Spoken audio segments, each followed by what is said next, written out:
Only believe, only believe. Praise the Lord. Hallelujah. అందరూ కూడా లేచి నిలబడినట్లయితే దేవుని వాక్యాన్ని మనం చదువుతున్నాము.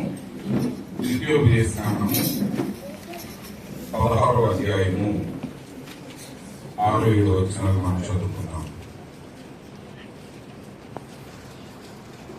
సేవకులు చదువుతారు. ద్వితీయోపదేశకాండం 16వ అధ్యాయము 6-7 వచనాలు చదువుకుంటాం. మరి మధ్యలో బైబిల్ ఉన్న వారందరూ కూడా బైబిల్ తెరిచి చూడండి. ద్వితీయోపదేశకాండము 16వ అధ్యాయము 6-7 వచనాలు చదువుకున్నాం. నీ దేవుడైన యెహోవా తన నామమును స్థాపించుటకై ఏర్పరచుకున్న స్థలములోనే నీవు ఐగుప్తులో నుండి బయలుదేరి వచ్చిన వేళను, అనగా సూర్యుడు అస్తమించు సాయంకాలమున పస్కా పశువులు వధించి నీ దేవుడైన యెహోవా ఏర్పరచుకున్న స్థలమున దానిని కాల్చి భుజించి ఉదయమున తిరిగి నీ గుడారములకు వెళ్ళవలెను. 6 దినములు నీవు పొంగని రొట్టెలు తినవలెను. 7వ దినమున నీ దేవుడైన యెహోవాకు వ్రత దినము, అందులో నీవు జీవనోపాధి అయినను ఏ పనియూ చేయకూడదు. ఈ వాక్యము దేవుడు దీవించుగాక. ప్రార్థన చేస్తున్నాం. మహోన్నతుడ మహాగణుడ సర్వాధికారి యేసు ప్రభువాని పరిశుద్ధమైన నామానికి స్తోత్రాలు నాయన. ఇంతవరకు ఈ ఆరాధన అంతా కూడా ఆశీర్వాద కార్యక్రమాలు జరిగిస్తున్న విధానం బట్టి నీకు స్తోత్రాలు తండ్రి. ఈ సమయంలో చదవబడిన వాక్య భాగాన్ని మీ చేతులకు అప్పగిస్తున్నాం ప్రభావ. ఈ వాక్యం ద్వారా మాతో మాట్లాడండి, మహిమ పొందండి. యేసుక్రీస్తు పరిశుద్ధ నామంలో ప్రార్థిస్తున్నాం తండ్రి. ఆమేన్. కూర్చోండి. మన ప్రభువును రక్షకుడైన యేసుక్రీస్తు యొక్క పరిశుద్ధ నామములకు మహిమ కలుగును గాక. కూడి వచ్చిన మీ అందరికీ నా హృదయపూర్వకమైన శుభములు తెలియపరుస్తున్నాను. ప్రత్యేకంగా వేదిక మీద ఉన్న దైవజనులు పాస్టర్ జాన్ గారికి నా యొక్క ప్రత్యేకమైన వందనాలు, అదే రీతిగా పాస్టర్ యెషయా గారికి కూడా నా యొక్క ప్రత్యేకమైన వందనాలు తెలియపరుస్తున్నాను. మరి యొక్క మందిరం యొక్క ప్రతిష్ఠిత వార్షికోత్సవం నిమిత్తము, అలాగే కృతజ్ఞత కూటమి నిమిత్తం అందరం కూడా ఇక్కడ కూర్చున్నాను. మరి ఇప్పటి వరకు దైవజనులు మరి యెషయా గారు చాలా అద్భుతమైన విషయాలను మనతో మాట్లాడి ఉన్నారు. అందుని బట్టి దేవునికి నేను వందనాలు తెలియపరుస్తున్నాను. హల్లెలూయా. మరి ఈ సమయంలో మరి నేను కూడా మరి మందిరం యొక్క ప్రతిష్ఠ కాబట్టి అదే అంశం మీద మరి దైవ సేవకుడు మాట్లాడిన అదే విషయాలు కొన్ని మరి ఒకసారి ఎదుట పెట్టాలని నేను ఆశపడుతున్నాను. నా యొక్క అంశం ఏంటంటే దేవుడు ఏర్పాటు చేసుకున్న ఒకే ఒక ఆరాధన స్థలం. సహోదరి సహోదరులారా, ఈ రోజు మనం చాలా జాగ్రత్తగా గమనించాల్సిన విషయము మనం ఇక్కడ చూడాలి. నిజంగా దేవుడు ఆయన ఎక్కడ ఆరాధన కోరుచున్నాడు, ఆయన ఏ స్థలాన్ని ఏర్పరచుకున్నాడు అనే విషయాన్ని మనం గ్రహించాలి. ఎందుకనగా మనం ఎక్కడ పడితే అక్కడ మనం ఆరాధిస్తే కుదరదు. ఈరోజు ప్రజలు ఏం చేస్తున్నారంటే మరి కొన్ని లాజిక్స్ ఉంటాయి అన్నమాట, తర్కవాదం అన్నమాట. ఈ తర్కవాదాలు ఎలా ఉంటాయంటే వినటానికి మంచిగా కనబడుతుంది, అది జ్ఞానయుక్తంగా కనబడుతుంది, కానీ ప్రాక్టికల్ లైఫ్ లో వచ్చేసరికి అవి విఫలం అవుతాయి అన్నమాట. ఒకసారి ఒక చిన్న కథ చదివాను. ఆ కథ ఏంటంటే మరి ఈ రోజుల్లో అంటే సైకిల్ కి రూల్స్ లేవు. ఒకప్పుడు సైకిల్ కూడా రూల్స్ ఉండేవి, బైక్స్ కొన్నట్టు. ఆ బైక్ ని దాన్ని ఏమంటారు, రిజిస్టర్ చేయాలి, పంచాయతీలో లైసెన్స్ ఇస్తారు, మరి అలాగే దానికి హెడ్ లైట్ ఉండాలి, ఇవన్నీ ఉండేవి. సరే, ఆ కాలంలో కథ అన్నమాట. అంటే ఇప్పుడు కూడా అదే అవుద్ది. అయితే ఒక రోజు నైట్ పూట ఒక వ్యక్తి డైమా లేకుండా తిరుగుతున్నాడు, హెడ్ లైట్ లేదు. సరే, పోలీస్ ఆఫీసర్ ఆయన ఆపాడు అన్నాడు, కానిస్టేబుల్. ఏమైనా లైట్ లేదంటే ఆయన అన్నాడు, ఎవరి వీధంటే ఇంత లైట్లు ఉన్నాయి కదా, నా సైకిల్ లైట్ లేకపోతే ఏమవుతుంది అని చెప్పాడు ఆయన. అప్పుడు ఆయన అన్నాడు, ఆ కానిస్టేబుల్ వెంటనే దిగి ఏం చేశాడంటే ఆ టైర్ లో ఉన్న గాలి తీసేసి, ఇంత గాలి ఉంది కదా, ఈ కొంచెం టైర్ లో గాలి లేకపోతే ఏమవుతుంది, వెళ్ళిపో అని చెప్పాడు. అంటే తక్కువ అనేది మొదట వెళ్ళిన తక్కువ మీకు నిజంగానే అనిపిస్తుంది, అది సరైనదని మీకు అనిపిస్తుంది.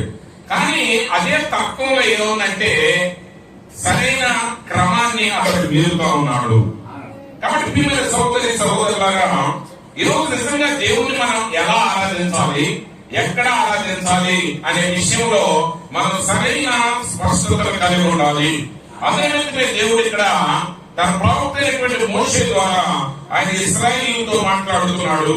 ఆయన ఏమంటున్నాడంటే 6వ వచనంలో, నీ దేవుడైన యెహోవా తన నామమును స్థాపించుటకై ఏర్పరచుకున్న స్థలములోనే, నువ్వు ఎక్కడ పడితే అక్కడ కాదు ఆయన ఆరాధించాల్సింది. ఆయన తన నామాన్ని స్థాపించడానికి ఒక స్థలాన్ని ఏర్పరచుకుంటున్నాడు. ఆ స్థలములోనే నువ్వు ఆయనను ఆరాధించవలసి ఉన్నది. కాబట్టి నువ్వు ఐగుప్తుల నుండి బయలుదేరి వచ్చిన వేళను, అనగా సూర్యుడు అస్తమించు సాయంకాలం పస్కా పశువును వధించి నీ దేవుడైన యెహోవా ఏర్పరచుకున్న స్థలమున దానిని కాల్చి భుజించి ఉదయమున తిరిగి నీ గుడారములకు వెళ్ళవలెను. కాబట్టి దేవుడు ఏం చెప్తున్నాడు? ఆయన తన నామాన్ని స్థాపించడానికి ఒక స్థలమును ఏర్పరచుకుంటున్నాడు. ఆ స్థలము దగ్గరికే మనం రావాలి. ఆ స్థలంలోని మనం ఆయన్ని ఆరాధించాలి. ఆ స్థలంలోని మన బలులను అర్పించాలి. మరొక స్థలంలో ఆయన్ని అర్పిస్తే దానిని ఆయన అంగీకరించు. అందరికి బ్యాంక్స్ వెళ్ళినప్పుడు బ్యాంక్ లో ఇప్పుడు రాయట్లేదు కానీ ఇది వరకు ఉండేది, కౌంటర్ లో మాత్రమే మీ డబ్బు చెల్లించాలి. ఎక్కడ పడితే అక్కడ చెల్లించకూడదు. అక్కడ క్యాషియర్ ఉన్నాడు అనుకోండి, ఆయన క్యాషియర్ అయినప్పటికీ ఆ కౌంటర్ లో నుండి బయటకు వచ్చి ఆ బ్యాంక్ లో మరొక స్థలంలో తిరుగుతున్నప్పుడు ఆయన నువ్వు డబ్బు చెల్లించకూడదు. ఎందుకంటే నువ్వు మరొక స్థలంలో డబ్బులు చెల్లిస్తే బ్యాంక్ దానికి జవాబు వహించదు. ఆయన బ్యాంక్ ఎంప్లాయీ, ఆయన డబ్బు కట్టించుకునే వ్యక్తి. కానీ ఖచ్చితంగా ఎక్కడ ఉన్నప్పుడు కట్టాలంటే అతడు కౌంటర్ లోపల ఉన్నప్పుడు మాత్రమే కట్టాలి. అతనికి యేసు ప్రభువు శరీరాన్ని లోపల ఉన్నప్పుడు అన్నాడు. ఆయన యాజకులు ఆ మోషే ధర్మశాస్త్రం పీఠం మీద ఉండి వారు బోధిస్తున్నప్పుడు ఆ మాటలు మీరు వినండి. ఎందుకు వినాలి ఆ మాటలు? ఎందుకంటే అది దేవుడు ఏర్పరిచిన స్థలమై ఉన్నది. అది మోషే ధర్మశాస్త్రం నుంచి మాట్లాడుతున్నారు. వారు ఎక్కడి నుంచి మాట్లాడుతున్నారంటే దేవుని బలిపీఠం మీద నుంచి మాట్లాడుతున్నారు. కానీ వారు కింద దిగిన తర్వాత వాడు చేసేటట్టు మీరు చేయవద్దు అంటే ఇక్కడ క్లియర్ గా దేవుడు ఏం చెప్తున్నాడంటే మనం ప్రభువుని ఎక్కడ ఆరాధించాలి. ఆయన ఒక స్థలాన్ని ఏర్పరుచుకున్నాడు. ఆ స్థలం దగ్గరికే మనం రావాలి. నువ్వు మరొక స్థలంలో ఉండడానికి వీల్లేదు. కాబట్టి ఇశ్రాయేలీయులు వారు పాపం చేసినప్పుడు దేవుడు ఆ రాజ్యాన్ని 2 రాజ్యాలుగా విభజించినప్పుడు దేవుడు రాజ్యాన్ని విభజించాడు, సింహాసనాలను విభజించాడు. కానీ ఆయన ఆలయాన్ని ఆయన విభజించలేదు. హల్లెలూయా. 2 గోత్రాలకు ఒక స్థలం ఇవ్వబడింది, యోధా దేశం ఇవ్వబడింది, మరొకరికి ఇశ్రాయేలు దేశం ఇవ్వబడింది. అక్కడ 2 రాజులు ఉన్నారు, 2 రాజ్యాలు ఉన్నాయి. కానీ 2 ఆలయాలు లేవు. ఏం లేవండి? 2 ఆలయాలు లేవు. ఒకే ఆరాధన స్థలం. ఆయన ఒకే స్థలాన్ని ఎన్నుకున్నాడు.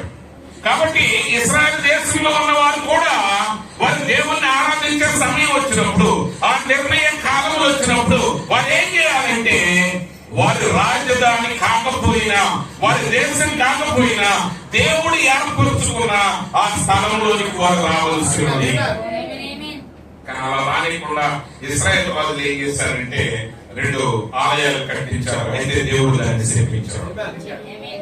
కాబట్టి ప్రియమైన సహోదరి సహోదరులారా, ఈ రోజు దేవుని ఆరాధన స్థలాన్ని మనం తప్పక గ్రహించవలసి ఉన్నది. ఆయన నామాన్ని మనం గ్రహించవలసి ఉన్నది.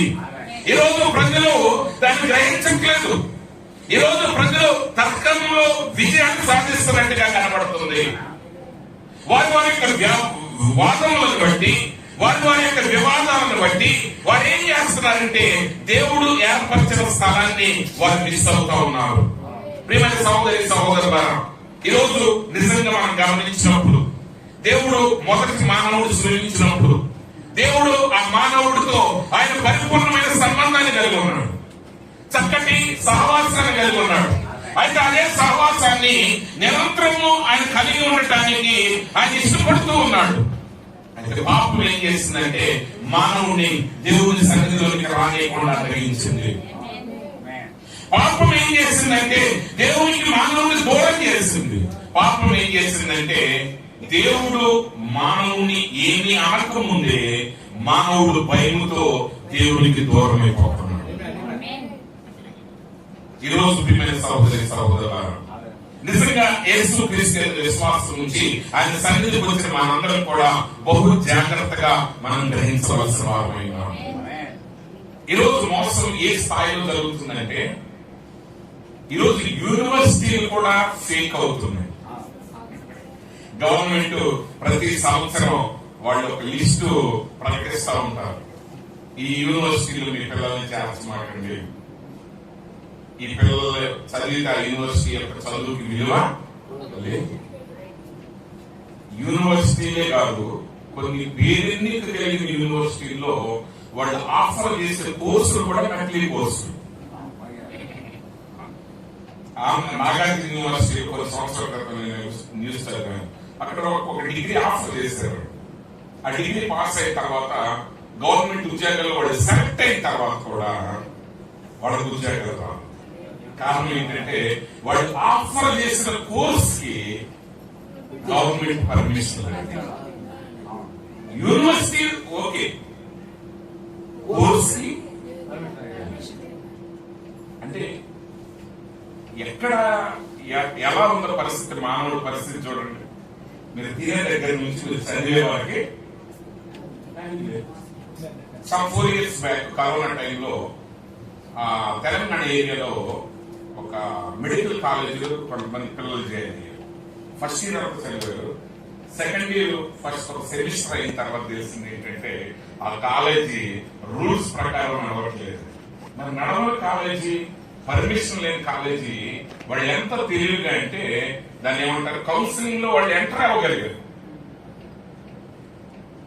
ఇప్పుడు మీరు వెబ్సైట్ ఓపెన్ చేస్తారు పిల్లలు, అందులో ఎంటర్ అయితేనే కదా వాడికి అయినా ఏం లేదు పర్మిషన్. సెకండ్ ఇయర్ లో ఆ కాలేజీ పర్మిషన్ లేదని చెప్పేసి ఆ తీవ్రత వల్ల ఆ కాలేజీ ఆపేశారు. ఆ కాలేజీలో చదివిన వాళ్ళు అందరూ కూడా జీరోకి వెళ్ళారు. నీట్ ర్యాంక్ రావడం అంటే అంత కష్టం మీ అందరికి. అంటే ఎందుకు నీ మాట చెప్తున్నాను, దేశ ప్రభా ఆ దినమున అనేకులు నన్ను చూసి ప్రభా నీ నామంలో మేము అద్భుతాలు చేయలేదా, నీ నామంలో మేము ఆశ్చర్య కార్యాలు చేయలేదా, మేము సువార్తను ప్రకటించలేదా. ప్రభు అంటాడు అక్రమం చేయవాలా నీ అమలు నేను ఎరుగును నా ఎత్తును పోనీ. అంటే ఈరోజు ఏమవుతుంది, ఈరోజు మానవుడు ఆయన ఏర్పరిచిన స్థానానికి రావట్లేదు. ఒకవేళ నువ్వు ఎంత యథార్థపరుడు అయినా, నువ్వు ఎంత నమ్మకంగా చేసినా, నువ్వు నిజమైన ఆయన ఏర్పరుచుకున్న స్థలానికి రాకపోతే ఆ జన్మలు ఏమవుతుందంటే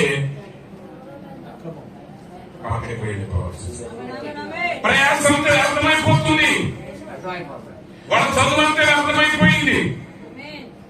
ఈరోజు కేవలం నకిలీ బ్యాంక్స్ మాత్రమే కాదు, నకిలీ యూనివర్సిటీలు వచ్చేసి వాళ్ళ చదువు అర్థమైపోతుంది. ఈరోజు మంచి ఒరిజినల్ యూనివర్సిటీలో కూడా, అంటే మీరు ఎక్కడ ఆంధ్ర యూనివర్సిటీలో మీరు జాయిన్ చేయాలంటే కుదరదు. వాళ్ళు ఆఫర్ చేసే కోర్స్ కి పర్మిషన్ ఉందో లేదో చూడండి. నేను ఎందుకు ఇంత విపులీకరంగా మాట్లాడుతున్నానంటే దేవుడు అంటున్నాడు మోషే ద్వారా, నేను ఏర్పరిచిన స్థలములోనే, మరి ఎక్కడ కాదు, నేను ఎక్కడ పడితే అక్కడ అర్పణ చేయడానికి వీలు లేదు. ఈరోజు మనందరం కూడా నిత్య రాజ్యానికి చేరాలంటే మనము సరైన స్థలంలోనే మన జీవితాన్ని సమర్పించాలి.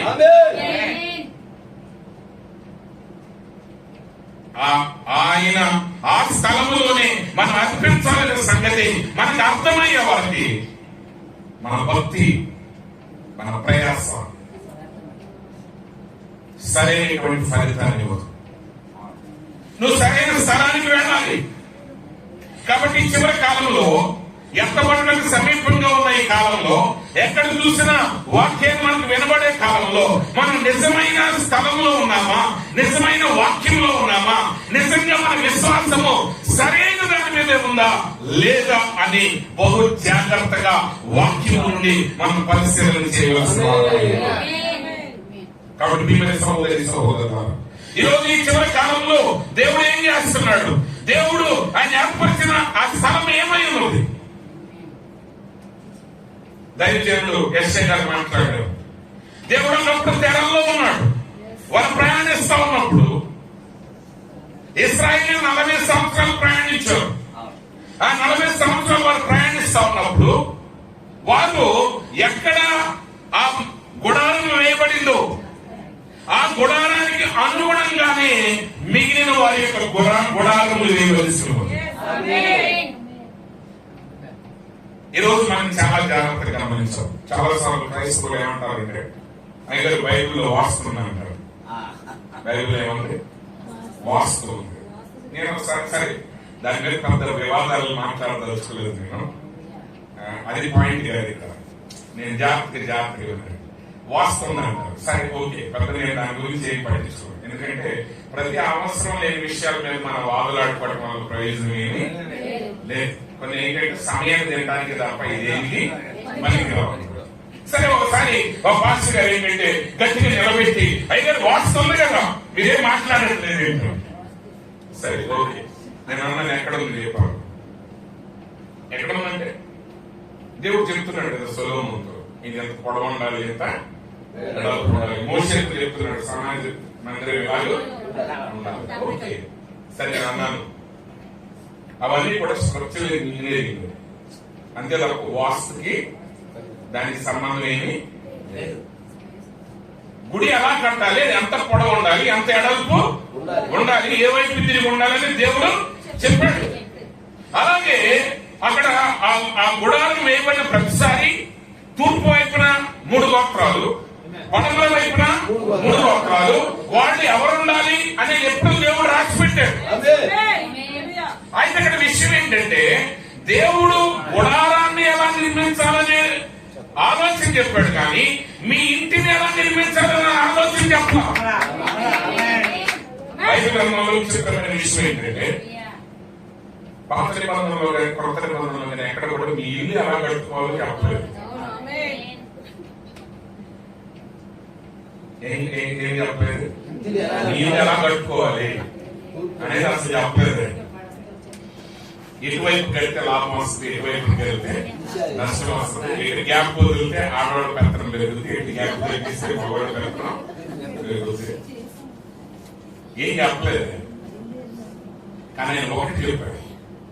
మరి ఈ ఇంపార్టెంట్, మరి ఇంటి గురించి ఎందుకు చెప్పట్లేదు, ఇంటి గురించి ఎందుకు చెప్పట్లేదు అంటే వెరీ సింపుల్. ఇంటి గురించి చెప్పాడు కానీ మీకు కనబడదు. ఆమె పర్లోకి ఇంటి గురించి కాదు, పర్లోకి ఇంటి కూడా పక్కలేసి మనమేం చేస్తాం, ఆయనే కట్టుకోవాల్సింది. అది మనకు సంబంధం ఏమి లేదు. ఆయన నా తండ్రి తల్లి నివాసాలు కాదు, లేకపోతే నేను వచ్చి చెప్తాను కట్టారు ఆయన. అసలు నాకు దాని గురించి అసలు మీరు తెలిసే పడు మనకి ఆయన ఎలా కడుతున్నాడు అనేది మీకు అసలు ప్రాబ్లమే లేదు. కానీ ఆయన ఏం చెప్తున్నాడంటే ఆ మందిరము యొక్క నిర్మాణం యొక్క శైలిని బట్టి ఆ వచ్చిన వ్యక్తి తన ఇల్లు ఎలా నిర్మించాలో తెలుసుకోవాలి. హల్లెలూయా. ఇశ్రాయేలీయులు తమ ఇంటిని ఎలా కట్టాలంటే ఆ ఆలయానికి వచ్చిన ప్రతిసారి ఆ ఆలయంలో ఉన్న వాటన్నిటిని చూసి ఆ మాదిరి చొప్పున తమ గృహాలను నిర్మించాలి. ఆ మందిరం ఎలా పరిశుద్ధంగా ఉంది, ఆ మందిరం ఎంత అలంకరణగా ఉంది అనే దాన్ని బట్టి తమ గృహాలుగా నిర్మించాలి. అందుకే పౌలు గారు అంటున్నాడు, నేను క్రీస్తును పోలి నడుచుకోవచ్చు, మీరు నన్ను పోలి నడుచుకోండి. యేసు ప్రభువు అంటున్నారు, ఈయన మాటలన్నీ విని వీటి చొప్పున చేయి ప్రతివాడు బండ మీద తన ఇంటిని కట్టిన బుద్ధిమంతులు పోలి ఉన్నాడు. ఈ మాటలు వినియో దాని చొప్పున చేయని ప్రతివాడు ఇసుక మీద తన ఇంటిని కట్టిన బుద్ధిహీనుడు పోయి ఉన్నాడు. కాబట్టి కాబట్టి దేవుడు ఆయన సంఘాన్ని గురించి మాట్లాడుతున్నప్పుడు ఆయన నీ కుటుంబాన్ని గురించి కూడా మాట్లాడుతున్నాడు. ఆయన నీ కుటుంబాన్ని గురించి మాట్లాడుతున్నప్పుడు ఆయన తన సంఘాన్ని గురించి కూడా మాట్లాడుతున్నాడు. తప్పకుండా దేవుడు ఒక స్థలాన్ని ఏర్పరిచాడు. ఆ స్థలం ఏమైందంటే నజరేయుడైన యేసు క్రీస్తు అనే శరీరమే ఆయన ఆలయమై ఉన్నది. అందుకని యేసు ప్రభువారు ఆయన బాప్తిసం పొంది యోర్దాను ఒడ్డుకు వచ్చినప్పుడు ఆ పరిశుద్ధాత్మ పౌరులు ఆయన మీద దిగి వచ్చినప్పుడు పరలోకం నుండి ఒక స్వరం వినపడింది, ఈయన నా ప్రియ కుమారుడు, ఈ యందు నేను ఆనందించుచున్నాను. దేవుడు ప్రవక్త వచ్చిన తర్వాత ఆ వాక్యాన్ని ఆయన వివరించాడు. ఆ మాట అర్థం ఏంటంటే ఈయన నా ప్రియమైన కుమారుడు, ఈయన యందు నివసించుటకు నేను ఆనందించుచున్నాను. సొలొమోను కట్టిన ఆలయం, సొలొమోను కట్టిన ఆలయాన్ని ఆ ఆలయం వైపు తిరిగి ప్రార్థన చేసిన ఏ వ్యక్తి అయినా స్వస్థత పొందాడు, ఏ వ్యక్తి అయినా పాప క్షమాపణ పొందాడు. యోనా తిమింగలం గర్భంలో ఉండి ఆయన యెహోవా ఆలయం వైపు తిరిగి ఆయన ప్రార్థన చేయడం మొదలుపెట్టాడు. ఎవడు సముద్రంలో ఉన్నవాడికి తూర్పు పడడంలో ఎలా తెలుస్తుంది? ఆయన కేవలం సముద్రంలోనే కాదు, ఆయన మహా మత్స్యం యొక్క గర్భంలో ఉన్నాడు. ఆయనకేమి తెలియదు. తలే ఏ చెప్పాలంటే ఆయన ఉన్న ఆ చేపకి తలెట్టుందో రాకెట్ ఉంది ఆయనకి. మరి ఏమి తెలియని వాడికి అడిగట్టు చూస్తాడు. ఆయన అక్కడ చూసింది భౌతికమైన ఆలయాన్ని.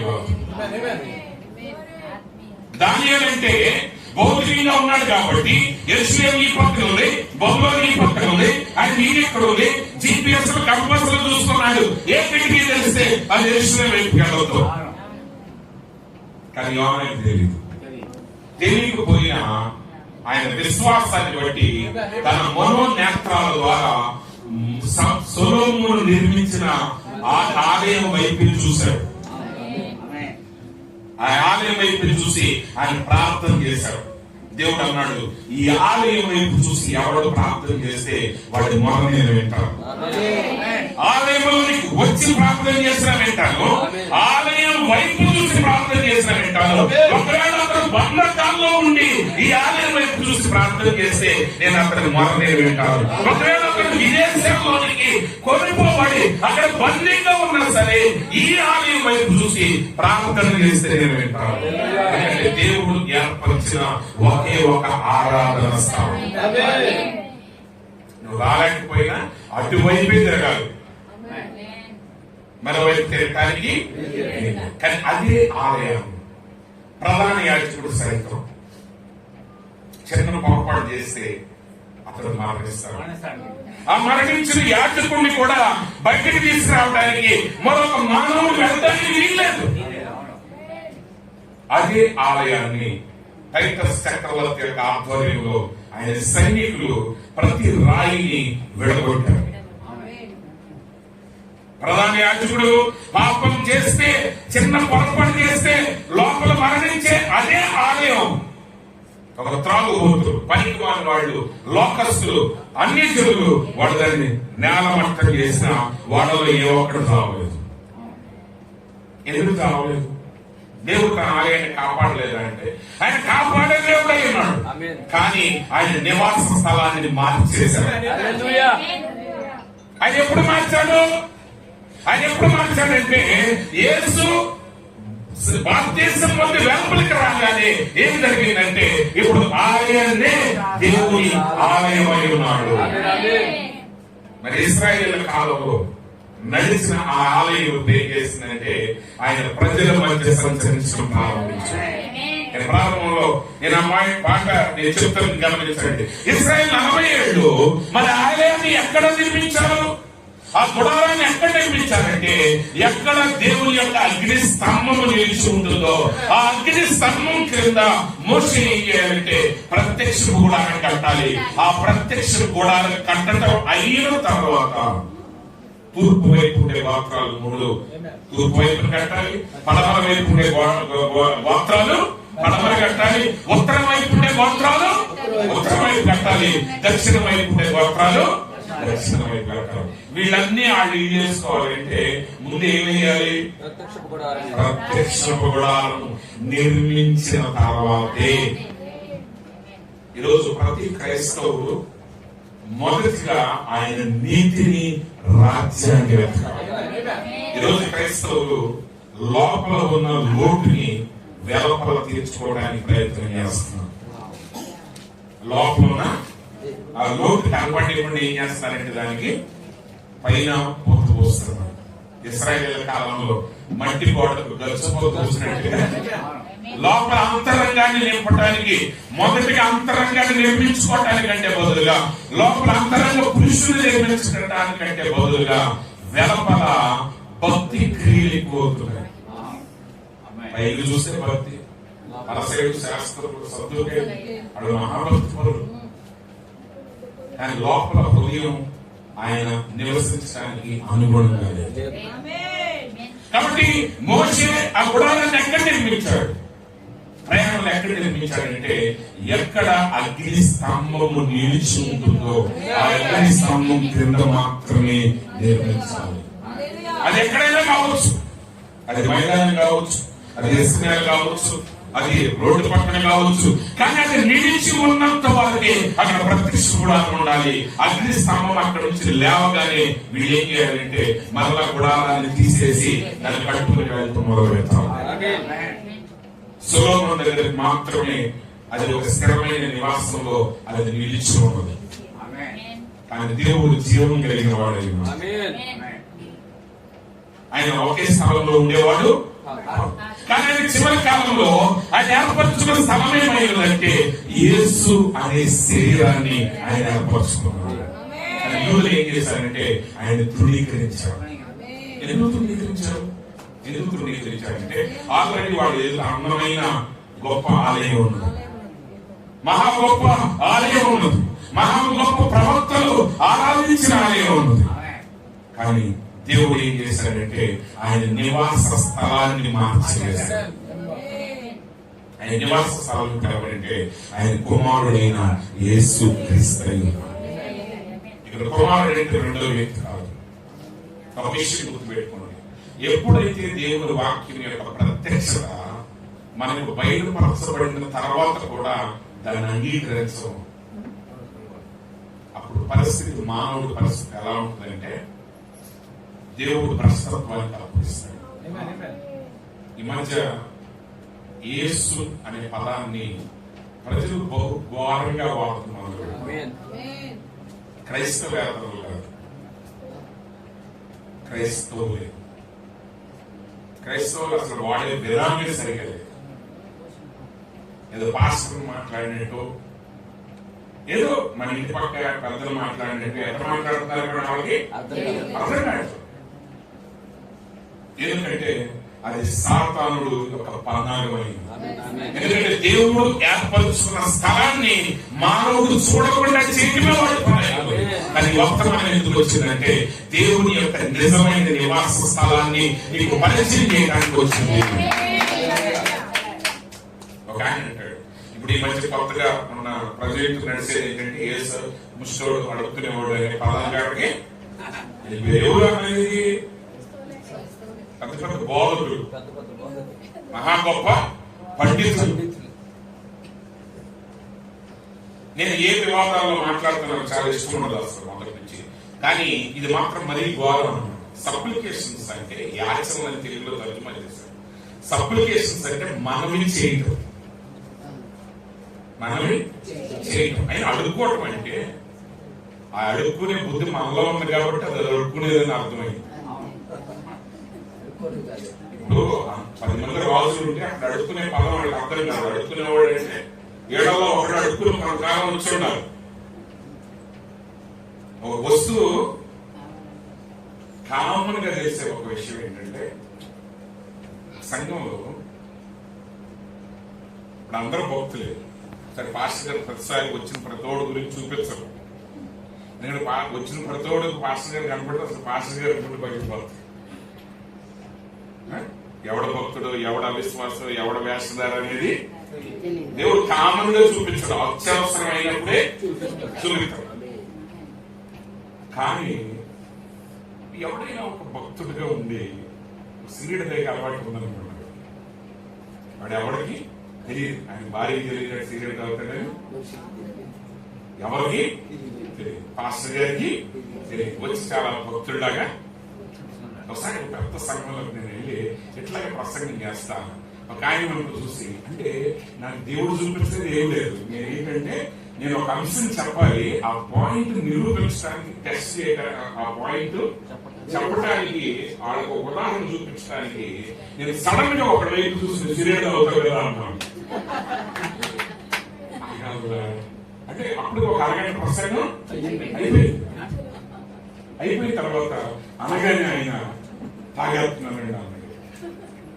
ఆయన తాగేస్తాడంటే అసలు నాకు నోరు రావట్లేదు ఈ తర్వాత, ఎందుకంటే నా ఊహ వేరు. అసలు ఆయన తాగనని చెప్పాడు, అది ఎందుకు తాగడనే పాయింట్ వివరించాలి. ఆ ఉద్దేశం కోసం నేను ఆయన వైపు తిరిగి నువ్వు సిగరెట్ తాగుతావు కదంటే ఆయన ఏంటంటే ఎంత అభిషేకంతో మాట్లాడుతున్నాడు అయ్యగారు, ఇక నాకేం మాట్లాడాలి అర్థం. ఆ పాస్టర్ గారు తలకే లోపల పెట్టేసుకున్నాడు, ఆయనకి ఏం చెప్పాలో ఆయనకి అర్థం కాదు. ఎందుకంటే ఆయన యొక్క నమ్మకం ఏంటంటే ఈ ఎవరన్నా లేకపోయినా నాతో పాటు ఒక్కడైనా వస్తాడనేది ఆయన నమ్మకం. ఆయన పాస్టర్ గారు పాపం ఈ ఒక్కడే లాక్కెళ్తాడని ఆయన అనుకుంటాడు. ఈ ప్రసంగం అయిపోయింది, ప్రైజ్ ఏం లేవు, పాస్టర్ గారు కూడా కాపుగా తీసుకుంటారు. చిన్న తర్వాత ఈ ఇద్దరికి మాటలో సరే అటువంటి పరిస్థితి కొంతమంది ఉంటారు లోపల. కానీ విచిత్రం ఏంటంటే అట్ట సిగరెట్ దాగి లోపలికి వచ్చి ఎవడన్నా వాక్యం విందామని వచ్చేవాడు ఎవడైనా సరే వాడు వచ్చి కలిసి సిగరెట్ దాగి కూడా పక్కన కూర్చుంటాడు. ఇంకా అభిషేకం అంటారా ఏమంటారు, వాడు కామన్ గా ఒక 2 వారాలు కానీ సంఘానికి వస్తే వాడు ఎక్కడ కూర్చుంటాడంటే వెళ్ళి రహస్యంగా సిగరెట్ దాగి కూడా పక్కన. కారణం ఏంటంటే అంతే ఆకర్షణ, ఆ లోపల ఏం చేస్తుందండి ఇట్లా తయారయ్యాడు. యాచనలు అనగానే అడుగుకునేవాడు. పెద్ద ఒక వ్యక్తి కాదు, మంచి పెద్ద పెద్ద ఫేమస్ ప్రీచర్స్ కూడా ఆ మాట రాగానే వాళ్ళ దృష్టిలో వచ్చింది ఏంటంటే అడుక్కోవడం, ఆయన ముష్టోడు. ఎందుకు వచ్చినాయంటే ఇక్కడ సరిగా లేదు, వాళ్ళ హృదయం సరిగా లేదు, వాళ్ళ స్వభావం సరిగా లేదు, వాళ్ళకి సరిగా లేదు కాబట్టి అది వాళ్ళకి అలా అర్థమైంది. కానీ యాచించడం అంటే సప్లికేషన్స్ ఆయన అడిగి చేయాలి. యేసు ప్రభువు శరీరంగా ఉన్నప్పుడు ఆయనకి ఇష్టమైన రీతిగా ఏది చేయలేదు, అడిగి చేశాడు. ఈ రోజు నువ్వు ఆయన మందిరంగా ఉండాలి అంటే నువ్వు అడగాలి. అడగటువంటి అడుక్కోవడం అంటే నేనేం చెప్పలేదు. అడుక్కోవడం అంటే మా ఆయన అడగాలనేది అది బానిసత్వం నువ్వు అనుకున్నావు అనుకో, ఎవరినేమి చేయలేదు. కాబట్టి యేసుక్రీస్తు ఆయన శరీరంలాగా అయినప్పుడు ఆయన ఎలా జీవించాడంటే ఆయన దైవంగా జీవించలేదు, శరీరంగా ఎలా ఉండాలో అలాగే ఆయన జీవించాడు. ఇప్పుడు యేసుక్రీస్తు మనకు మాదిరిగా ఉన్నాడు.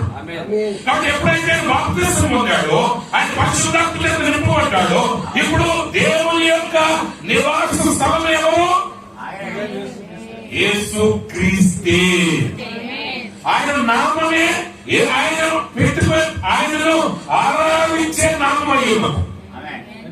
అదే వాక్యం చెప్తా ఉంది. చాలా విషయాలు దానికి సంబంధించి అన్ని చెప్పిన మన సమయం చాలదు. కానీ కొలసీలు రాసిన పత్రిక 1:13 చెప్తున్నది, ఆయన మనలను అంధకార సంబంధమైన అధికారంలో నుండి విడుదల చేసి తాను ప్రేమించిన తన కుమారుని యొక్క రాజ్య నివాసులుగా చేశారు.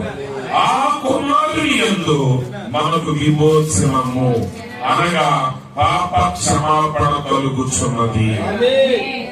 ఆ కుమారునిలో నీకు ఇశ్రాయేలు వారి అర్పణ దేవుడు ఎక్కడ అంగీకరించాడంటే ఆయన ఏర్పరచుకున్న స్థలములోనే. మరి ఎక్కడ నువ్వే స్థలాల్లో అర్పించుకుంటే మనుషుల ద్వారా నువ్వు భక్తి పరుడు అని తెలుస్తుంది అంతే. ఆ అర్పణ దేవుడు అంగీకరించు. నువ్వు బ్యాంక్ క్యాషియర్ డబ్బులు ఇచ్చినా ఎస్బీఐకి దానికి సంబంధం లేదు. ఈవెన్ క్యాషియర్, ఒరిజినల్ క్యాషియర్ గురించి. అవునా? దొంగలు గారికి ఇచ్చారు, మంచోడికి ఇచ్చిన బ్యాంక్ కి సంబంధం లేదు. In counter only. కౌంటర్ లో ఉన్నప్పుడే కట్టాలి. ఆయన డబ్బులు ఇచ్చిన తర్వాత నీ పాస్బుక్ లో ఎక్కే వారికి నువ్వు అక్కడే ఉండి దాన్ని సెటిల్ చేసుకుని బయటకు రావాలి. అంటే వాక్యాన్ని, అంటే ఒక మానవ వ్యవస్థే వాళ్ళు పెట్టిన నియమానికి అంత విలువిచ్చేటప్పుడు దేవుని వాక్యం మరింకెంత విలువ కలిగింది. ఆయన ఎక్కడ అక్కడ చేయండి, నేను ఎక్కడికే రాస్తానన్నాడా? నీకు నచ్చిన స్థలంలో, మీకు అందమైన స్థలంలో కట్టుకోండి అన్నాడా? లేదు, నేను ఏర్పరిచిన స్థలమే. మరి ఆయన నివసించడానికి ఏర్పరిచిన స్థలం ఏంటంటే యేసు క్రీస్తు అనే శరీరం. ఆయనలోనే మనకు విమోచనం, అనగా మన పాపములకు క్షమాపణ కలుగుతుంది. నువ్వు యేసు క్రీస్తుతో సహవాసం చేయాలి అంటే, నువ్వు దేవుడితో సహవాసం చేయాలి అంటే మొదటిగా మన పాపములకు క్షమాపణ కలగాలి. క్షమాపణ ఎక్కడుంది? ఆయన కుమారునిలోనే. అదే యేసు ప్రభు తిరిగి లేచిన తర్వాత తన శిష్యులు చెప్పారు, నమ్మిన వారికి మీరు బాప్తిస్మం ఇవ్వండి, తండ్రి యొక్కయు కుమారుని యొక్కయు పరిశుద్ధాత్మ యొక్క నామములోనికి వారికి బాప్తిస్మం ఇవ్వమన్నాడు. ఆ నామాన్ని ఆయన పేతురుకు బయలుపరిచారు. కొంతమంది అంటారు, మేము పేతురు మాట్లాడినాం, యేసు ప్రభు. ఆ యేసు ప్రభువే ఆయన ఏర్పరచుకున్న వ్యక్తి ఎవరంటే పేతురయ్య. ఆ పేతురు ద్వారా ఆయన నామాన్ని బయలుపరిచాడు. దేవుని ఆలయం, సొలొమోను కట్టిన ఆలయం దేవుడు కట్టాడు, సొలొమోనే కట్టాడు. కానీ దేవుడు ఏర్పరిచిన స్థలం, దేవుడు ఎన్నుకున్న వ్యక్తి అది. సొలొమోను ఎవరు ఎన్నుకున్నారు? దావీదు ఎన్నుకోలా. దైవ సేవకుడు చెప్పారు, దావీదే అనుకున్నాడు. కానీ దేవుడు అన్నాడు, నేను మరొకడిని ఏర్పరచుకున్నాను. నేను ఏర్పరచుకున్న వ్యక్తి ద్వారానే, నేను ఏర్పరచుకున్న స్థలంలోనే నా మందిరం నేను కడతాను. ఎందుకంటే ఆయన ఏర్పరచుకున్న స్థలంలో, ఆయన ఏర్పరిచిన వ్యక్తి ద్వారా నిర్మించబడిన దానిని మాత్రమే దేవుడు అంగీకరిస్తాడు. ఈరోజు మన దేవుడు ఎవరిని ఏర్పరచుకున్నాడు? ఆయన తన కుమారుని ఏర్పరచుకున్నాడు. ఆ కుమారుడు నామం ఏంటంటే యేసు క్రీస్తు. కాబట్టి ఆయన తండ్రి యొక్కయు కుమారుని యొక్కయు పరిశుద్ధాత్మ యొక్కయు నామములోనికి వారికి బాప్తిస్మం ఇవ్వండి. ఎందుకంటే యేసులోనే నీకు రక్షణ ఉన్నది. నువ్వు దేవుని ఎదురు నిలబడినప్పుడు, నువ్వు పాపమైనా సరే ఆయన దగ్గరికి వెళ్ళి, తండ్రి నా పాపాలు క్షమించు అని నువ్వు అడిగిన దానికి నువ్వు ఆయన దగ్గరికి వెళ్ళినప్పుడు, అడగటానికి కూడా నువ్వు నిలబడి ఉండాలంటే నువ్వు యేసు క్రీస్తులో ఉంటేనే నువ్వు ఆయన మొదలుపెట్టగలవు. యాజకుడు ఏమయ్యేవాడు? ప్రధాన యాజకుడు నేను కరుణ పెట్టుకుని దగ్గరికి వెళ్ళేవాడు. దేని కొరకు వెళ్ళేవాడు? కరుణ పెట్టుకున్న దగ్గరికి క్షమాపణ కొరకు, దేవుడిని క్షమాపణ అడగటానికి వెళ్ళేవాడు. కానీ ఆయనలో పొరపాటు ఏమయ్యేది? ఒకసారి మీరు జాగ్రత్తగా ఆలోచించండి. అంటే క్షమాపణ అడగటానికి వెళ్లే వ్యక్తి కూడా ఆయన సరిగా లేకపోతే అక్కడ మరణిస్తాడు. కానీ ఈ రోజు యేసు క్రీస్తులో ఉంటేనే మన పాపములకు క్షమాపణ కలుగుతుంది. ఆయన వెలపల క్షమాపణ లేదు. నువ్వు ఎంత మాట పెట్టినా, ఎందుకంటే ఒకవేళ దేవుడు అక్కడ ప్రత్యక్షమైతే ఆయన ప్రత్యక్షం అక్కడ ఉండవు. దానికి కారణం ఏంటంటే ఆదాము దేవుడి స్వరాన్ని విన్నాడు, భయపడి పారిపోయాడు. ఎందుకంటే దేవుడు కృప కలిగిన వాడు మాత్రమే కాదు, దేవుడు న్యాయవంతుడై ఉన్నాడు. ఈరోజు క్రైస్తవం ఏంటంటే దేవుడిని కృప కలిగిన వాడు చేసేసాడు. అదే మిస్టేక్. కృప అనేది న్యాయవంతుడు చూపించినప్పుడు అది కృప అవుతుంది. ఆమె కృప అనేది ఎవరు పడితే చూపించేది కాదు. ఒక తండ్రి ఉన్నాడు, పిల్లలు జాగ్రత్తనం చేసి ఏమనట్లేదు అనుకోండి. ఒక రాజు ఉన్నాడు, వాడు ఎవరు పడితే అంత భక్తంగా అన్నాడు అనుకోండి. అందులో కృప ఏముంది, దాన్ని వెసులు పెడతాను అంటారు. నేనేమంటారు వెసులు పెడతాను. కానీ కృప ఎప్పుడు ఒక న్యాయం ప్రకారంగా నడిచేటప్పుడు నడవని వ్యక్తి పడాల్సిన శిక్ష నుంచి అతన్ని తప్పించినప్పుడు అప్పుడు కృప అనేది వచ్చింది. అసలు విచ్చలవిడితనంగా తిరిగే కాడ ఏముండదు, అసలు దానికి అర్థం లేదు. అసలు ఇప్పుడు అప్పుడప్పుడు మనం చదువు రాష్ట్రపతి క్షమాభిక్ష పెట్టాడు అంటే దాని అర్థం ఏంటి? ఆల్రెడీ ఒక న్యాయం ఉంది, ఒక నేరస్తుడు ఉన్నాడు, అతని నేరం ఒప్పించబడింది, ఆ నేరానికి అక్కడ అర్హుడే, ఆ నేరానికి ఆ శిక్షకి అక్కడ అర్హుడే. కానీ అక్కడ మొదలుపెట్టుకుంటున్నాడు, అయ్యా నేను చేసింది తప్పే, ఈ శిక్షకి నేను యోగ్యుడిని, అయినా నా మీద దయ చూపించండి, ఈ శిక్ష నేను మోయలేకపోతున్నాను. మానవుడు మనం ఇక్కడ గమనించాల్సింది ఏంటంటే మన పాపులమే. ఈరోజు చాలా మంది మనందరం అంటా ఉంటాం మాటల సందర్భంలో, మనం ఏమంటామంటే ఒక వ్యక్తికి బాధ వెళ్తుంది అనుకుంటారు, ఒక బిలేవర్కి, ఒక సేవకుడికి, ఏంటో నమ్మ దేవుడు ఇచ్చి చేస్తున్నాడే బిడ్డకి, ఎంతో మంచివాడు, మరి ఎందుకు జరుగుతుందో మనకి అర్థం కాదు. అట్లాగే మనం మాట్లాడేది మనం అలాగే మాట్లాడుతున్నాం. అంతేకాకుండా నువ్వు ఓకే ఒక బిలేవర్కి సమస్య వచ్చిన పర్లేదు, దేవుడు అక్కడే చేస్తున్నాడు నమ్మకం అంటారా? అంటే మనకు అర్థం కాదు ఎందుకు, ఏం గట్టి ఎందుకు జరుగుతుంది, ఏం బాధ ఏంటి? కానీ వాక్యం చెప్తుంది దేవుడు న్యాయవంతుడు. ఆయన న్యాయం నీకు అర్థం అవ్వాలంటే కంప్లీట్ గా ఆయన ప్రణాళిక కంప్లీట్ గా అర్థం అవ్వాలి. ఇప్పుడు అర్థం కాదు కాబట్టి జస్ట్ మన పాట వారికి, మన సబ్జెక్ట్ వారికి మనం చేసుకుంటాం. కానీ నిజంగా నువ్వు ఆయన అడిగావు అనుకో, ఆయన మొత్తం స్టోరీ చూపించాడు అనుకో, అప్పుడు నీకు అర్థం అవుతుంది. పరిశుద్ధుడికి వచ్చే బాధలకి, పాపాత్ముడికి వచ్చే ఆశీర్వాదాలు కూడా అర్థం అవుతుంది. చాలా మంది ఒక పుస్తకం కూడా ఉంది, ఆ పుస్తకం పేరు ఏంటంటే మంచి వ్యక్తులకి ఎందుకు కష్టాలు, why good people have bad things, why good people have problems అని ఏదో బుక్ ఉంది. మంచివాడికి బాధ ఎందుకు వస్తుంది, ఎందుకంటే బాధ కలిగే ప్రతివాడు అనుకుంటే నేను చాలా మంచివాడు, కానీ నీ మంచితనం దేవుని కనబడే మంచితనం ఒకటే ఒకటి, అది ఆయన కుమారుల్లో నిలిచి ఉంది. అందుకే దేవుని ప్రాప్తి నేను చిన్నప్పటి నుంచి సిగరెట్ తాగలేదు, నేను చిన్నప్పటి నుంచి మద్యం తాగలేదు, నేను వ్యభిచారం చేయలేదు, నేను ఏ పాపం చేయలేదు, అయినను నేను రక్షించబడింది ఆయన రక్తము ద్వారా. అంటే ప్రతి మానవుడు దేవుని ఎదుట నిలబడేది యేసు క్రీస్తులో ఉండుట ద్వారా మాత్రమే. పాపాత్ముడే కాదు, లోకంలో పరిశుద్ధుడని పిలువబడేవాడికి కూడా అక్కడ ఎక్కడికి రావాలంటే యేసు క్రీస్తులోనికి రావాలి. ఎందుకంటే అది దేవుడు ఏర్పరిచిన ఆరాధన స్థలం. దానియేలు సొలొమోను దేవాలయం వైపు తిరిగి ప్రార్థన చేశాడు. పాపం చేసి తిరుగుబాటు చేసి దూరంగా వెళ్ళిన యోహాను కూడా ఎటువైపు తిరిగి ప్రార్థన చేశాడంటే దేవాలయం వైపు తిరిగి ప్రార్థన చేశాడు. కాబట్టి ఈ రోజు ప్రతి వ్యక్తికి మన స్థానం యేసుక్రీస్తు అయి ఉన్నాడు. ఆయనలోనే మనకు రక్షణ కలుగుతున్నది, ఆయనలోనే మనకు పాప క్షమాపణ కలుగుతున్నది. ఎందుకనగా ఆయనే దేవుడు నిర్మించినటువంటి నిజమైన ఆలయం అయి ఉన్నాడు. అయితే దైవసేవకుడు చెప్పాడు, అక్కడితో మన జీవితం ముగియలేదు, ఆలయంలో ఆలయంగా మనం మారాలి. ఈ వర్తమానం ఏం చెప్తుందంటే ప్రవక్త ఎప్పుడు కూడా ఆయన అన్నాడు, ఆయన మాటల్లో మిస్టేక్ చేయాలి.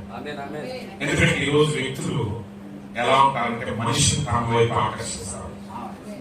ఆయన ప్రవక్త అన్నాడు, నేను మానవుని నా వైపు ఆకర్షించుకోవడానికి నా సంఘానికి ఆకర్షించడానికి, నా సంస్థలోకి ఆకర్షించడానికి నేను రాలేదు.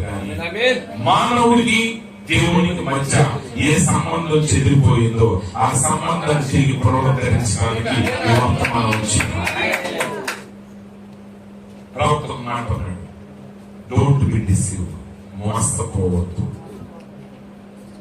ఏ సంఘము, ఏ సంస్థ మానవుని రక్షించలేదు.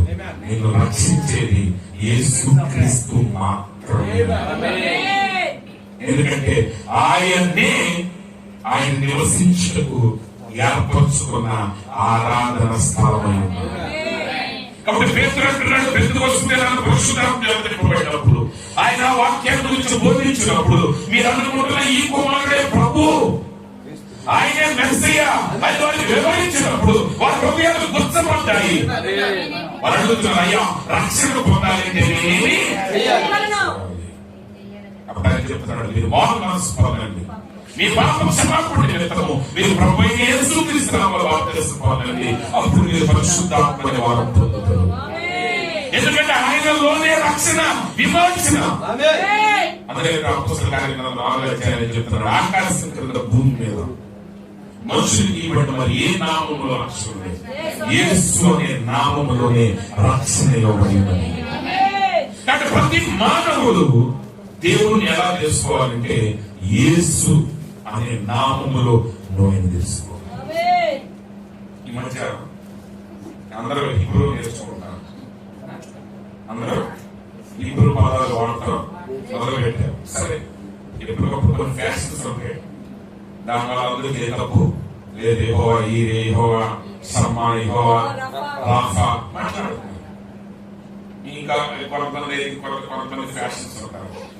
ఆ మధ్య కొంతకాలం ఒక పదం వాడేదండి, ఏంటంటే ఇప్పుడు పదం కానీ తిరిగి కానీ ఏదో మళ్ళీ ఉండేది, స్పీకర్లో అదే పదం వాడేది. ఆ మహోన్నతుడైన దేవుడు, ఆ మహోన్నతుడైన దేవుడు అనే పదం అట్లా వచ్చేది అనమాట. తర్వాత ఇంకో ఈ మధ్య కొత్త స్టైల్ ఏంటంటే మా దేవుడిని నిన్ను రక్షించున్నాడు. గుర్తుపెట్టుకోండి, ఏ పాస్టర్ అయినా నా దేవుడు అంటే జాగ్రత్త ఆడుకుంటాయి. ఎందుకంటే మీరు అనుకున్న దేవుడు ఆయన దేవుడు అవును అని అడగదు. మనం ఆరాధించడానికి వచ్చింది యేసుక్రీస్తు, ఆ మహోన్నతైన దేవుడు. ఆ మహోన్నతైన దేవుడు అంటే ఎవరా మహోన్నతైన దేవుడు? ప్రభు అయిన యేసుక్రీస్తు. యేసు అనే నామాన్ని ఉచ్చరించాలి. ఆయన యొక్క బిరుదులు మాట్లాడితే ఉపయోగం లేదు. తప్పని కాదు, మరి మీరు నెక్స్ట్ అర్థం చేస్తున్న మాట. మీరు యెహోవా అనండి, యెహోవా షమ్మా అనండి, యెహోవా రాఫా అనండి, కానీ ఆయన ఎవరంటే ఆయన ప్రభు అయిన యేసుక్రీస్తు.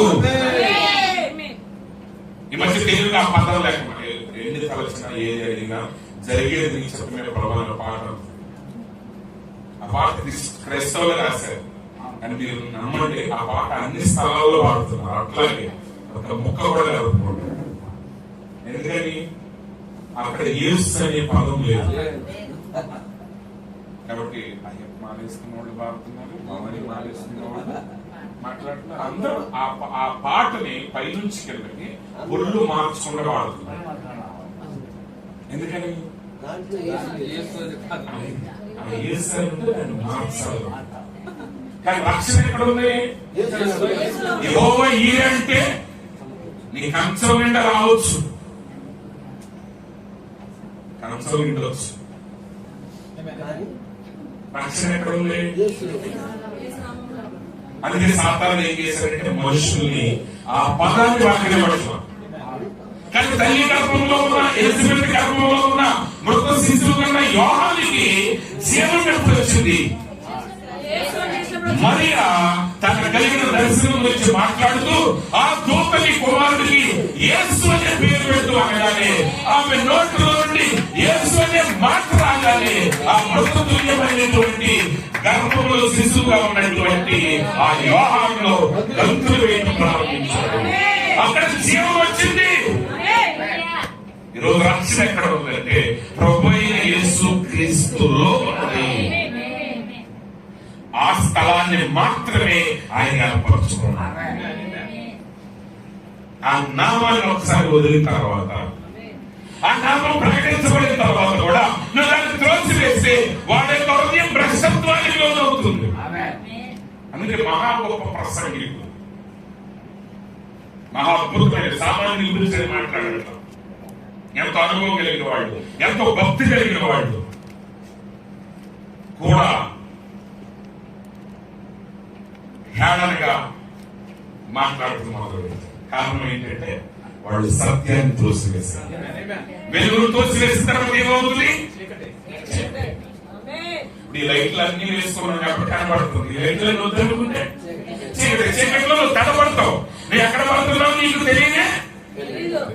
కాబట్టి యేసు క్రీస్తు అనే నామమే రక్షణ మార్గం. ఆ నామాన్ని ప్రకటించడానికి ఈ చివరి కాలంలో దేవుడు తన వర్తమానాన్ని పంపించాడు. ఈ వర్తమానం ఏంటంటే యేసు క్రీస్తు యొక్క ప్రత్యక్షత. గుర్రాలు కూడా రంగులు, అమెరికా, యుక్రెయిన్, పోపు ఇవి కాదు. ప్రత్యక్ష అంటే ఇవి కాదు.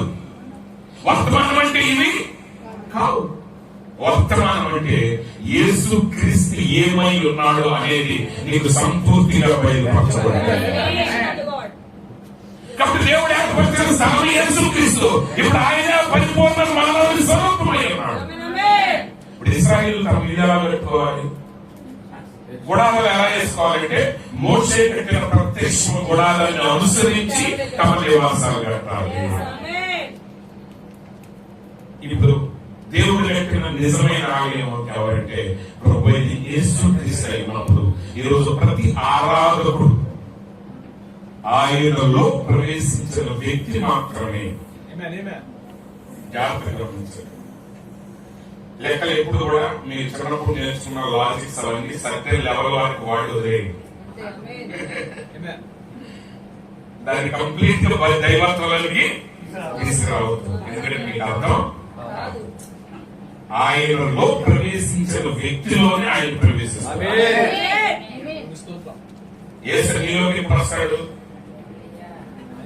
నువ్వు ఆయనలోని కాదు. క్రీస్తులోనికి వెళ్ళినప్పుడే, ఆయన ఏర్పరిచిన ఆరాధన స్థలంలో ప్రవేశించినప్పుడు మాత్రమే ఆయన నివసించే ఆలయంగా మనం కట్టబడతాం. కాబట్టి ఇక్కడ ఈ ఆరాధన స్థలం దేనికి? మనం కట్టిన ఈ భౌతికమైన ఆలయం ఎందుకు? ఈ స్థలం ఏంటంటే దేవుడిని స్తుతించడానికి, దేవుడిని ఆరాధించడానికి, దేవుడి మాటలు మనం ఆలకించాలి. కానీ మనం గ్రహించాల్సింది ఏంటంటే నిన్ను రక్షించేది ఈ గదిలోనికి వచ్చినప్పుడు కాదు, యేసు క్రీస్తులోనికి ఆయన చెప్పిన వాక్యానుసారంగా మనం జీవించినప్పుడు.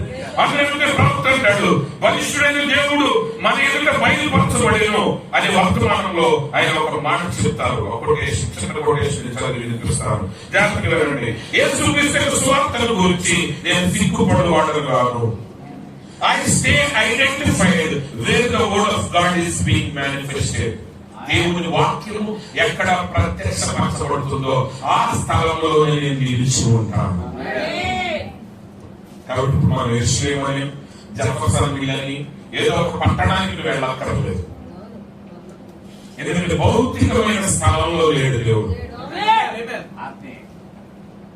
క్రైస్తవులందరూ విగ్రహాలను వ్యతిరేకిస్తారు, కానీ చేసే విగ్రహాలు చేసేది. ఇప్పుడు ఎట్లయితే కాస్త గొప్పగా నిశ్చయం ఎట్లా అవుతున్నారంటే మాస్టర్ జాన్ గారి ద్వారా నిశ్చయం అవుతారు. మాస్టర్ జాన్ గారి ద్వారా అప్పుడు జాన్ గారి సంఘస్థులే ఉండరు కదా, అన్ని సంఘస్థులు కలపగానే అక్కడ ఏం చేస్తారంటే యేసు ప్రభు బాప్తిసం పొందిన ఓకే ముందుకెళ్తున్నారు. మళ్ళీ బాప్తిసం తీసేసుకో అయిపోయి ఒక 2 సంవత్సరాల తర్వాత పాస్టర్ జాషువా గారి ద్వారా మళ్ళీ ఇప్పుడు ఎక్కడికి వెళ్తాం మనం? అక్కడికి వెళ్తారు. జాన్ గారి ద్వారా వచ్చిన వాళ్ళు మళ్ళీ నాకు ఇంట్లో వచ్చారు అనుకోండి, మళ్ళీ రాజు ఏం చేస్తున్నారు అంటే ఏ అయ్య గారి ద్వారా వెళ్ళి 10 సార్లు వెళ్ళాడు, 10 సార్లు ఏంటిది? ఎక్కడ నీకు విమోచనుడి? యెరూషలేములో నీ పాపములను విడిచిపెట్టి పాపములను దూరం అయ్యి నువ్వు మారు మనసు పొంది యేసుక్రీస్తు నామములో బాప్తిస్మం పొందడం ద్వారా నీకు విమోచన.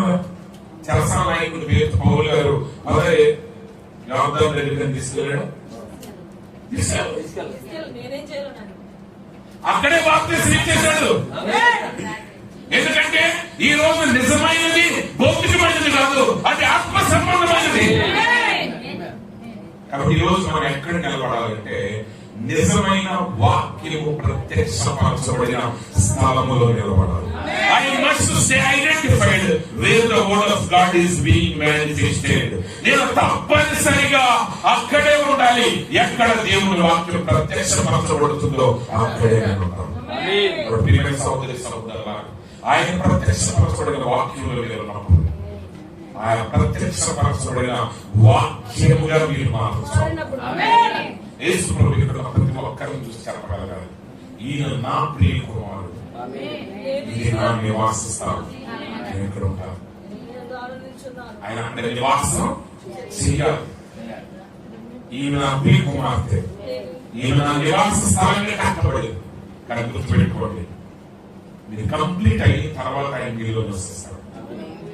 సొలొమోను ఆలయమును కట్టి నిర్మించుట సంపూర్తి చేసిన తర్వాత తేజో మహిమ దిగి వచ్చింది. కట్టడానికి పట్టిన కాలం అంతట్లో దేవుని ఆత్మ రాని సంపూర్తి చేసిన బయటపరచబడిన వాక్యం 7వ దూత పలుకులలో దేవుడు తన దాసులకు తెలిపిన స్వార్థ ప్రకారంగా ఏం జరుగుతుందంటే అతడు దూరవోతుండగా దేవుని మరణం సమాప్తమైంది.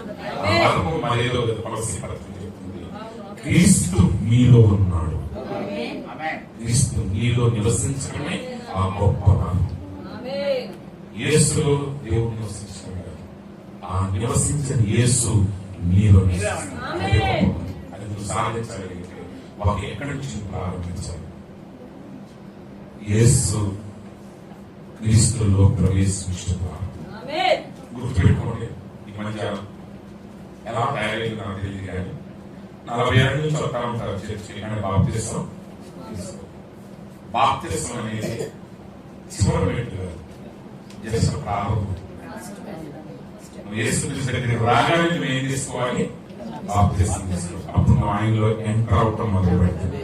అక్కడి నుంచి వాక్యాన్ని వింటుతావు. అపోస్తలుల బోధ, ప్రార్థన చేయటం, సహవాసం చేయటం, రొట్టె విరుచడం, ప్రత్యక్షపరచబడిన వాక్యాలను నివసించడం ద్వారా ఆయన నివసించే మందిరం.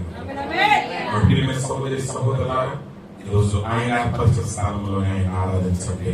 ఆయన ప్రత్యక్షపరచబడుతున్న వాక్యముతో మీ జీవితాన్ని కట్టుకోండి.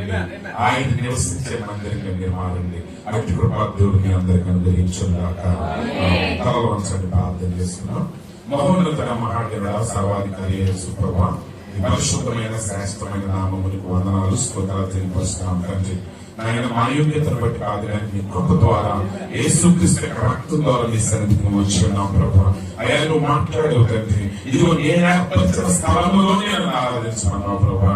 అయ్యా, మీ శరీరధారిగా ఈ లోకానికి వచ్చినప్పుడు తండ్రి, ఆయన మీరే నిజమైన దేవుని ఆలయంగా ఉన్నారు ప్రభువా. ఈ రోజు ఆయన నీ ద్వారానే మేము రక్షణ పొంది ఉన్నామనే సంగతిని వారిని ధైర్యపరిచినందుకు నీకు స్తోత్రాలు తండ్రి. వాక్యమైన ప్రతి కుమారుడితో కుమార్తెతో మీరు మాట్లాడండి ప్రభా. ఆ ప్రత్యక్షత మీరు అనుగ్రహించండి తండ్రి. మహిమపడండి. ఈ మందిరంలో ప్రతి ఒక్కరు కట్టబడే కృపను అనుగ్రహించండి. ఇక్కడ పరిచయం చేస్తుంది నీ దాసుల్ని, నీ దాసురాన్ని, వారి కుటుంబస్తులందరినీ దీవించండి. ఇక్కడ హాజరైన ప్రతి బిడ్డను మీరు దీవించండి, ఆశీర్వదించండి. సహోదరి మరి టీచర్ పద్మావతి గారిని, వారి కుటుంబాన్ని మీరు ఆశీర్వదించండి. మహిమపడండి. యేసుక్రీస్తు పరిశుద్ధ నామములో ప్రార్థిస్తున్నాం తండ్రి. ఆమేన్. God bless you.